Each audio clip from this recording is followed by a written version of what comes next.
ಬೆಳಗ್ಗೆ ಎದ್ರೆ ದುಡ್ಡು ಹಿಡ್ಕೊಂಡೇ ಹೇಳ್ಬೇಕು Bengaluru life.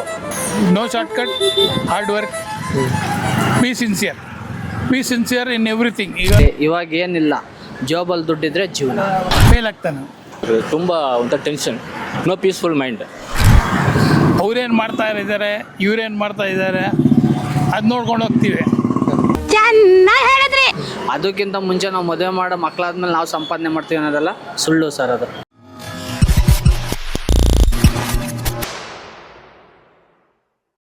So hi, hello friends, welcome to C talks. ನಾವಿವತ್ತು ನಮ್ಮ ಸೀನಿಯರ್ ಸಿಟಿಸನ್ ಹತ್ರ ಹೋಗ್ಬಿಟ್ಟು ಲೈಫ್ ಅಂದರೆ ಏನಂತ ಅವ್ರ ಹತ್ರ ಕೇಳೋಕೆ ಹೋಗ್ತಿದ್ದೀವಿ.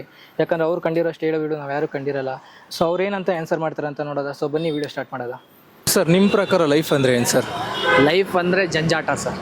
ಬೆಳಗ್ಗೆ ಎದ್ದರೆ ಜೀವನ ಹೆಂಗೆ ಅಂತ ಯೋಚನೆ ಮಾಡ್ಕೊಂಡೆ ನಾವು ಹೇಳ್ಬೇಕು. ಇವಾಗ ಮೊದಲೆಲ್ಲ ಇತ್ತು ಖುಷಿ ಸಂತೋಷದಿಂದ ಹೇಳೋರು, ಸಂಬಂಧ ಅಂದರೆ ಒಂದು ಅರ್ಥ ಇತ್ತು, ಪ್ರೀತಿ ವಿಶ್ವಾಸ ಇತ್ತಲ್ಲಿ. ಇವಾಗ ಏನಿಲ್ಲ, ಜಾಬಲ್ಲಿ ದುಡ್ಡಿದ್ರೆ ಜೀವನ, ಜಾಬಲ್ಲಿ ದುಡ್ಡಿಲ್ಲ ಅಂದರೆ ಅವ್ನ ಜೀವನ ನರಕನೇ. ಅದು ನರಕಕ್ಕಿಂತ ಹೆಚ್ಚಾಗ್ಬಿಟ್ಟೈತೆ ಸರಿ. ಅಷ್ಟೇ ಜೀವನ. ಮೊದಲೇ ಇವಾಗ ನಾವು ಒಂದು ಲೈಫ್ ಲೀಡ್ ಮಾಡಬೇಕು, ನಾವು ಜೀವನದಲ್ಲೆಲ್ಲ ಚೆನ್ನಾಗಿರಬೇಕು ಅಂದರೆ ನಾವು ಇಷ್ಟು ವರ್ಷದೊಳಗಡೆ ಈ ಥರ ಎಲ್ಲ ರೆಡಿ ಮಾಡ್ಕೊಂಡು ಮುಂದಕ್ಕೆ ಮದುವೆ ಮಕ್ಕಳು ಅಂತ ಮಾಡ್ಕೊಂಡ್ರೆ ಅವ್ರ ಜೀವನ ಏನು ತೊಂದರೆ ಆಗೋಲ್ಲ. ಅದಕ್ಕಿಂತ ಮುಂಚೆ ನಾವು ಮದುವೆ ಮಾಡೋ ಮಕ್ಕಳಾದ್ಮೇಲೆ ನಾವು ಸಂಪಾದನೆ ಮಾಡ್ತೀವಿ ಅನ್ನೋದೆಲ್ಲ ಸುಳ್ಳು ಸರ್. ಅದು ಸುಳ್ಳು. ಎಷ್ಟರ ಮಟ್ಟಿಗೆ ಅಂದರೆ ಈ ಫ್ಯಾಮಿಲಿ ಜಂಜಾಟನೇ ಬೇಡಪ್ಪ, ನಾವು ಯಾವ ಕಡೆ ಏನಾದರೂ ಇದಾಗ್ಬಿಡೋಣ, ನಮ್ಗೆ ಬೇಡವೇ ಬೇಡ. ಯಾಕೆಂದರೆ ಬೆಳಗ್ಗೆ ಎದ್ದರೆ ದುಡ್ಡು ಹಿಡ್ಕೊಂಡೇ ಹೇಳ್ಬೇಕು ಬೆಂಗಳೂರು ಲೈಫು. ಊರಲ್ಲಿ ಯಾರಾದರೂ ನಮಸ್ತೆ ಅಂದರೆ ಸಾಕು, ಬರಪ್ಪ ಟೀ ಕುಡಿ ಅಂತಾರೆ. ಬೆಂಗಳೂರಲ್ಲಿ ನಮಸ್ತೆ ಅಂದರೆ ಒಂದು ನಮ್ಮ ಮನೆಗೆ ಬಂದರೂ ಟೀ ಖರ್ಚಾಗುತ್ತೆ ಅನ್ನೋದು ಬಾಗ್ಲಾಗ್ತಾರೆ. ಅಷ್ಟೇ ಜೀವನ. ನಾವೇನಿದ್ರು ಚಿಕ್ಕದ್ರಲ್ಲಿ ಒಂದು 30-32 ವರ್ಷದ 35 ವರ್ಷದೊಳಗಡೆ ಏನು ಸಂಪಾದನೆ ಮಾಡ್ತೀವಿ ಅದೇ ಲೈಫ್. ಅದ್ಬಿಟ್ರೆ 35 ವರ್ಷದ ಮೇಲೆ ಯಾವುದೇ ಕಾರಣಕ್ಕೂ ಸಂಪಾದನೆ ಅಂತ ಮಾಡೋಕ್ಕಾಗಲ್ಲ. ಅಲ್ಲಿಗೆ ಟ್ಯಾಲಿ. ಅದಕ್ಕಿಂತ ಒಳಗಡೆ ಬರ್ತೀವಿ ಒಂದೊಂದು ಟೈಮು. ಸಾಲ ಮಾಡಬೇಕಾದ ಪರಿಸ್ಥಿತಿ ಬರುತ್ತೆ. ಜೀವನ ಈಗ ಮಕ್ಕಳು ಓದಿಸ್ತಾ ಇರ್ತೀವಿ, ಹೆಂಡ್ತಿ, ಮನೆ ಬಾಡಿಗೆ, ಅದು ಇದು ಎಲ್ಲ ತೊಂದರೆಗಳಲ್ಲಿ ಜೀವನನೇ ಸಾಕಪ್ಪ ಅನ್ನೋ ಮಟ್ಟಕ್ಕೆ ಹೋಯ್ತಾರೆ. 85% ಮಿಡಲ್ ಕ್ಲಾಸ್ ಲೈಫ್ ಐತಲ್ಲ, 85% ಅವರೆಲ್ಲ ಅದೇ ಥರ ಯೋಚನೆ ಮಾಡೋದು ನನ್ನ ಥರನೇ. ಓಕೆ ಸರ್, ನಿಮ್ಮ ಪ್ರಕಾರ ಲೈಫ್ ಅಂದರೆ ಏನು ಸರ್? ಲೈಫ್ ಅಂದರೆ it's a journey, how you make it. ಅದೇ ನೀವೇ ಅದನ್ನು ಮಾಡ್ಕೋಬೋದು. ಒಳ್ಳೆ ಈಗ ಫಾರ್ ಎಕ್ಸಾಂಪಲ್ ಟ್ರೈನಲ್ಲಿ ಹೋಗ್ತಾ ಇದ್ದೀರಾ. ಹಾಂ ಸರ್. ಈಗ ನಾವು ಟೈಮ್ ಹೆಂಗೆ ಕಳಿತೀವೋ, ಜಗಳ ಮಾಡ್ಕೊಂಡು ಹೋಗ್ತೀವೋ, ಖುಷಿಗೆ ಹೋಗ್ತೀವೋ, ಬುಕ್ ಓದ್ಕೊಂಡು ಹೋಗ್ತೀವೋ, ಅದು ನಮ್ಮ ಮೇಲೆ ಇದೆ. ಹಂಗೆ ಲೈಫಲ್ಲೇ ನಮ್ಮ ಮೇಲೆ ಡಿಪೆಂಡ್ ಆಗುತ್ತೆ, ಹೆಂಗೂ ಸಾಧಿಸ್ತೀರ ಜರ್ನಿ. ಸರ್, ಇವಾಗ ಲೈಫ್ ಅಂದರೆ ಅಲ್ಲಿ up and down, success, failure ಎಲ್ಲ ಇದ್ದೇ ಇರುತ್ತೆ. ಸೊ ಇವಾಗ ನೀವು ಕಂಡಿರೋ ಸಕ್ಸಸ್ ಆ್ಯಂಡ್ ಫೇಲ್ಯೂರು ನಿಮ್ಗೇನು ಪಾಠ ಕಲಿಸಿದೆ ಸರ್? ನೋಡಪ್ಪ, ಸಕ್ಸಸ್ ಆ್ಯಂಡ್ ಫೇಲ್ಯೂರ್ ನಿಮ್ಮ ವರ್ಕ್ ಮೇಲೆ ಡಿಪೆಂಡ್ ಆಗುತ್ತೆ. So you have to work hard. ಕಷ್ಟಪಟ್ಟು ದುಡಿದ್ರೆ ಮಾತ್ರ. No shortcuts in life. I don't believe in shortcuts. Straightforward, hard working, life will give everything to you. Sir, ಇವಾಗ ನಿಮ್ಮ ಪ್ರಕಾರ ಒಬ್ಬ ಸಕ್ಸಸ್ಫುಲ್ ಪರ್ಸನ್ಗೂ ಒಬ್ಬ ಫೇಲ್ಯೂರ್ ಪರ್ಸನ್ಗೂ ಇರೋ ಡಿಫ್ರೆನ್ಸ್ ಏನು ಸರ್? ಸರ್, ಸಕ್ಸಸ್ಫುಲ್ ಪರ್ಸನ್ ಹಿಂದೆ 108 ಟೆನ್ಷನ್ ಇರುತ್ತೆ.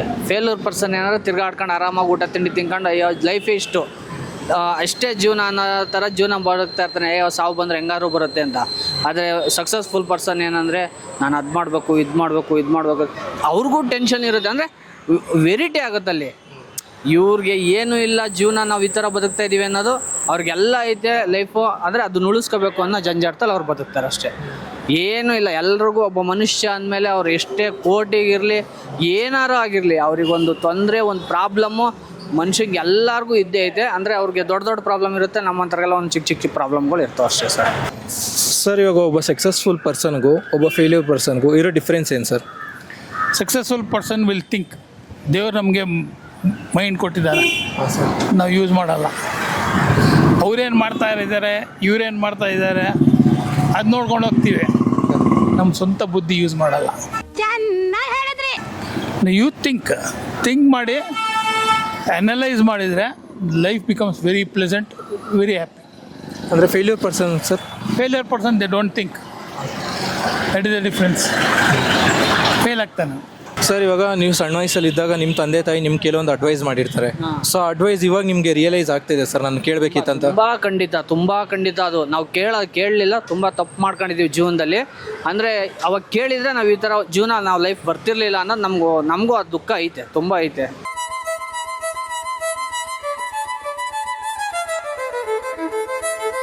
ನಮಗೆ ಅಂತಲ್ಲ ಸರ್, ತುಂಬ ಜನ ಅದೇ ಥರ. ನಾವು ಬೆಳೆಯೋ ಟೈಮಲ್ಲಿ ಏನು ಮಾಡ್ತೀವಿ, ಆಡೋದು ಇದು ತಿರ್ಗಾಡೋದು.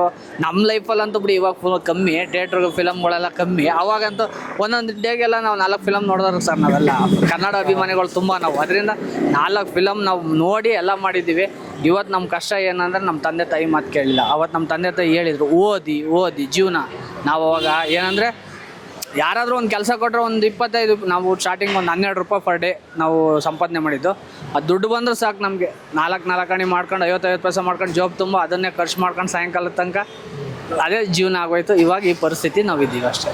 ಸರ್ ಅವ್ರು ಹೇಳಿರೋ ಅಷ್ಟು ಅಡ್ವೈಸಲ್ಲೇ ನಿಮಗೆ ಇಲ್ಲಿವರೆಗೂ ಕಾಡೋ ಒಂದು ಮಾತಂದರೆ ಯಾವ್ದು ಸರ್? ನಮ್ಮ ಅಪ್ಪ ನನಗೆ ಹೇಳಿದ್ರು, ಓದಪ್ಪ ಕಷ್ಟ ಆದರೂ ನಿನ್ಗೇನಾದರೂ ಒಂದು ಮಾಡ್ತೀನಿ ಅಂತ ಹೇಳಿದರು. ನಾವೇ ಓದಲೇ ಇಲ್ಲ ಸರ್, ವಿದ್ಯೆನೇ ತಲೆಗತ್ತಲಿಲ್ಲ. ನಮ್ಮ ಥರ ನಮ್ಮ ಮಕ್ಕಳಾಗೋದು ಬೇಡ ಅಂದ್ಬಿಟ್ಟು ಕಷ್ಟ ಬಿದ್ದು ಓದಿಸ್ತಾ ಇದ್ದೀವಿ ಅಷ್ಟೇ ಸರ್. ಕೊನೆಯದಾಗಿ ನೀವು ಕಂಡಿರೋ ದೊಡ್ಡ ಸೋಲು ಅಂದರೆ ಯಾವ್ದು ಸರ್? ನಾನು ಕಂಡಿರೋ ದೊಡ್ಡ ಸೋಲು ಅಂತ ಅಂದರೆ ಸರ್, ನನ್ನ ಜೀವನ ಮದುವೆ ಮಾಡ್ಕೊಂಡು ಮುದ್ದಾಗೆರಡು ಮಕ್ಕಳಾದ ಸರ್. ಮುದ್ದಾಗೆರಡು ಮಕ್ಕಳಾದಾಗ ನಾನು ಮುಚ್ಚುಮರೆಯನ್ನು ನನಗೇನು ಭಯನೇ ಇಲ್ಲ. ಯಾಕಂದ್ರೆ ನಾನು ಮಾಡಿರೋದು ಯಾವುದೋ ಒಂದು ಸೈಡ್ ರೂಟಲ್ಲಿ ಹಣ ವ್ಯಯ ಮಾಡಿದೆ. ನಾನು ತುಂಬ ಹಣ ವ್ಯಯ ಮಾಡ್ತೀವಿ ಸರ್. ಅದು ನಾನು ಇವತ್ತು ಪಶ್ಚಾತ್ತಾಪ ಪಡ್ತಾಯಿದ್ದೀನಿ. ನನ್ನ ಹೆಂಡತಿ ಮಕ್ಳು ಏನೇ ನಮ್ಮ ಅಪ್ಪ ಅಮ್ಮ ಎಲ್ಲ ಸಫರ್ ಆಯ್ತಾ ಇದ್ದಾರೆ ಅಂದರೆ ಅದೊಂದು ತಪ್ಪು ಕೆಲಸ ನಾನು ಮಾಡಿರೋದ್ರಿಂದ ಅವ್ರು ಸಫರ್ ಆಯ್ತಾವ್ರು ಅಷ್ಟೇ. ಅದರಿಂದ ಕಲ್ತಿರೋ ಒಂದು ಪಾಠ ಅಂದರೆ? ಅದರಿಂದ ಕಲ್ತಿರೋ ಒಂದು ಪಾಠ, ಮುಂದಕ್ಕೆ ಏನೇ ಕಷ್ಟ ಬಂದ್ರೂ ಸಾಲ ಮಾಡಿ ಜೀವನ ಮಾಡಬಾರ್ದು. ಏನೈತೆ 10 ರೂಪಾಯಿ ಐತಾ 10 ರೂಪಾಯಿಗೆ ಸೀಮಿತ, ಇನ್ನೂ 8 ರೂಪಾಯಿಗೆ ಸೀಮಿತ ಆಗಬೇಕು. ನಾವು 15 ರೂಪಾಯಿ ತನಕ ಕೈ ಹಾಕ್ಬಾರ್ದು. 15 ರೂಪಾಯಿ ಕೈ ಹಾಕಿದಾಗ 15 ರೂಪಾಯಿ ತೀರ್ಸೋಕೆ ಒಬ್ಬರ ಹತ್ರ 10 ರೂಪಾಯಿ ಸಾಲ ಮಾಡ್ತೀವಿ. 10 ರೂಪಾಯಿ ಕೊಡ್ಬೇಕಾದ್ರೆ ಅವ್ರು 2 ರೂಪಾಯಿ ಹಿಡಿದು ನಮಗೆ ಕೊಡ್ತಾರೆ. ಆ 2 ರೂಪಾಯಿ ಅಡ್ಜಸ್ಟ್ ಮಾಡೋಕೆ ಇನ್ನೊಬ್ಬರ ಹತ್ರ 10 ರೂಪಾಯಿ ಅಲ್ಲಿಗೆ ಹಂಗೆ ಹೊಂಟೋಯ್ತದೆ. ಸಾಲ ಬೆಳೆದು ನಮ್ಮ ಇಲ್ಲಿಗೆ ಬರೋ ತನಕಲ್ವೇ ಅಷ್ಟೇ ಕತೆ. ಓಕೆ ಸರ್, ಇವಾಗ ಅಂದರೆ ನೀವು ಚಿಕ್ಕವರಾಗಿದ್ದಾಗ ನಿಮ್ಮ ತಂದೆ ತಾಯಿ ನಿಮಗೆ ಕೆಲವೊಂದು ಅಡ್ವೈಸ್ ಮಾಡಿರ್ತಾರೆ. ಅಂದರೆ ಕೆಲವೊಂದು ಏಜಲ್ಲೂ ಕೆಲವೊಂದು ಅಡ್ವೈಸ್ ಇದ್ದೇ ಇರುತ್ತೆ. ಸೊ ಹಾಗೆ ನಿಮ್ಮ ತಂದೆ ತಾಯಿ ಮಾಡಿರೋ ಅಡ್ವೈಸಲ್ಲೇ ಅದರಲ್ಲಿ ನೀವು ಎಷ್ಟು ಸಕ್ಸಸ್ ಆಗಿದ್ದೀರಾ, ಎಷ್ಟು ಫೇಲ್ಯೂರ್ ಆಗಿದ್ದೀರಾ, ಆ್ಯಂಡ್ ಇವಾಗ ಅದನ್ನು ರಿಯಲೈಸ್ ಆಗ್ತಿದೆ ಸರ್ ಅವ್ರ ಮಾತು ಕೇಳಬೇಕಿತ್ತು ನಾನು ಅಂತ? ಇಲ್ಲ, ನಮ್ಮ ತಂದೆ ಇಷ್ಟೇ ಹೇಳಿದ್ದು, ಕಷ್ಟಪಡಿ, no short cut, you will definitely succeed in life, definitely will succeed. ಇನ್ನೊಂದು, use your mind, this is everything. ನಾವು present day I advise youngsters to use their mind. They don't use the mind at all. ಎಲ್ಲ ಅವ್ರೇನು ಮಾಡ್ತಾರೆ, ಇದೇನು ಇವ್ರು ನೋಡ್ಕೊಂಡು ಹೋಗ್ತಾ ಇರ್ತಾನೆ, ಸ್ವಂತ ಬುದ್ಧಿ ಯೂಸ್ ಮಾಡಲ್ಲ. ಸ್ವಂತ ಯೂಸ್ ಮಾಡಿದ್ರೆ ನಾವು ನಮ್ಮ ಕಷ್ಟ, ನಮ್ಮ ಶಾರ್ಟ್ ಕಮ್ಮಿಂಗ್ಸು ಎಲ್ಲ ನಮಗೆ ಇದಾಗುತ್ತೆ, ರಿಯಲೈಸ್ ಆಗುತ್ತೆ. ಅಂದರೆ ಸರ್ ನಿಮಗೆ ಇಲ್ಲಿವರೆಗೂ ಅಂದರೆ ಈ ಏಜ್ವರೆಗೂ ನಿಮ್ಗೆ ಯಾವತ್ತನ ರಿಯಲೈಸ್ ಆಗಿದೆ ಸರ್ ನಮ್ಮ ತಂದೆ ತಾಯಿ ಮಾತು ಕೇಳಬೇಕು? ಎಸ್ ಕರೆಕ್ಟ್, ರಿಯಲೈಸ್ ಆಗುತ್ತೆ. ಅಂದರೆ ಯಾವ ಅಡ್ವೈಸ್ ತುಂಬ ರಿಯಲೈಸ್ ಆಗುತ್ತೆ ಸರ್ ನಿಮಗೆ? ಅದೇ, no short cut, hard work, be sincere in everything. ಈಗ ನಾವು ಬ್ಯಾಂಕ್ನಲ್ಲಿ ಕೆಲಸ ಮಾಡ್ತಾಯಿದ್ವಿ, ನಮ್ಮ ಕೆಲಸ ಬಗ್ಗೆ ನಮಗೆ ಸಿನ್ಸಿಯರಿಟಿ ಇರಬೇಕು. ಆವಾಗೇ ನಾವು ಮುಂದೆ ಹೋಗೋದು. ನೀವು ಚಿಕ್ಕವರಾಗಿದ್ದಾಗ ನಿಮ್ಮ ತಂದೆ ತಾಯಿ ನಿಮ್ಗೆ ಕೆಲವೊಂದು ಅಡ್ವೈಸ್ ಹೇಳಿರ್ತಾರೆ. ಆ ಅಡ್ವೈಸ್ನ ನಿಮಗೆ ಇವಾಗಲೂ ರಿಯಲೈಸ್ ಆಗುತ್ತೆ ಸರ್ ಆ ಮಾತು ಕೇಳಬೇಕಿತ್ತು ಅಂತ? ಚೆನ್ನಾಗಿ ಓದಬೇಕು, ಹೋದ್ರೆ ಮುಂದಕ್ಕೆ ಬರ್ತೀವಿ. ನಾವು ಅವಾಗ ಆಟದಿದ್ದಾಳ, ನಾವು ಸ್ಟಡೀಸೋಕ್ಕೆ ಕಾನ್ಸಂಟ್ರೇಷನ್ ಮಾಡಿಲ್ಲ, ಅದಕ್ಕೆ ಸಫರ್ ಮಾಡ್ತಾ ಇದ್ದೀವಿ ನಾವು.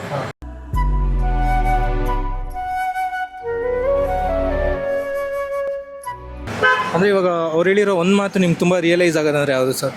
ನೀವು ತುಂಬ ಓದದೇ ಇದ್ದರೆ ಮುಂದಕ್ಕೆ ತುಂಬ ಕಷ್ಟಪಡ್ತೀವಿ ಅಂತ, ಅದು ಕಷ್ಟವಾಗಿ ಪಡ್ತಾ ಇದ್ದೀವಿ ನಾವು. ಇರೋದು ಹೇಳ್ತೀನಿ ಸರ್. ಖಂಡಿತ. ಸೊ ಅದು ನಿಮ್ಗೆ ತುಂಬ ಕಾಡುತ್ತೆ? ಕಾಡುತ್ತೆ. ಅವಾಗ ನಾವು ಕೇಳಿಲ್ಲ, ಹಂಗೆ ಬಿಟ್ಬಿಟ್ಟು ಈಗ ನಾವು ಸಫರ್ ಮಾಡ್ತಾ ಇದ್ದೀವಿ. ಓಕೆ ಸರ್, ನಿಮ್ಮ ಲೈಫಲ್ಲಿ ನೀವು ಕಲ್ತಿರೋ ಒಂದು ಲೆಸನ್ ಅಂದರೆ ಏನು ಸರ್? ಲೆಸನ್ ಅಂದರೆ ಯಾರಿಗೆ ಹೆಲ್ಪ್ ಮಾಡಬಾರ್ದು. ಹೆಲ್ಪ್ ಮಾಡಿದ್ರೆ ನಮಗೆ ಇದು ಮಾಡಿಬಿಡ್ತಾರೆ. ತುಂಬ ಜನ ಸಾಲ ಕೊಟ್ಬಿಟ್ಟು ಎಲ್ಲ ಹೋಯ್ತು, ಒಡವೆ ಎಲ್ಲ ಹೋಯ್ತು, ಮನೇಲಿ ಏನಿಲ್ಲ. ಸ್ವಂತ ಫ್ರೆಂಡೇ ಹೆಲ್ಪ್ ಮಾಡ್ತೀನಿ ಹೆಲ್ಪ್ ಮಾಡಿಬಿಟ್ಟು ಈಗ ಏನು ಕೊಟ್ಟಿಲ್ಲ, ಎಲ್ಲ ಮೋರ್ ದೆನ್ ಲ್ಯಾಕ್ಸ್ ಹೋಗಿದ್ರೆ ಹೋಯ್ತು ಎಲ್ಲ. ಅಂದರೆ ನಮ್ಮ ಹತ್ರ ಏನಿದೆ ಅದು ನಾವೇ ಹಿಡ್ಕೊಬೇಕು, ಬೇರೆಯವ್ರಿಗೆ ಹೆಲ್ಪ್ ಮಾಡಬಾರ್ದು ಸರ್. ಅಲ್ಲೊಂದ್ರೆ ಅಲ್ಲೋ ಆ ಥರ ಇರಬೇಕು, ಯಾರು ಹೆಲ್ಪ್ ಮಾಡೋಕೆ ಹೋಗ್ಬಾರ್ದು.